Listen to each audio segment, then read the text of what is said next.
पाकिस्तान की सरकार में से बनाना रिपब्लिक नहीं, इसे जोकरों की सरकार कहना चाहिए। ये जोकरों की सरकार है। ये वहां खड़े होकर कह रहा है पाकिस्तान का रक्षा मंत्री।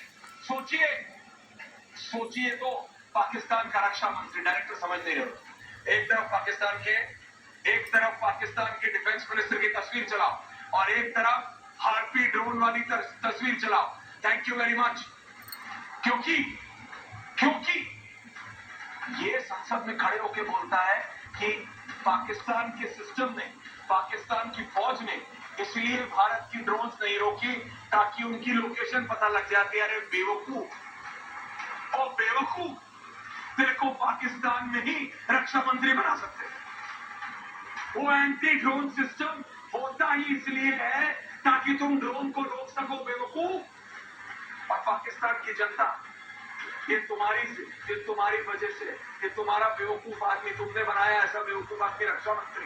हमको मत बोलो, हमें वॉर नहीं चाहिए, ये तुमने लाया।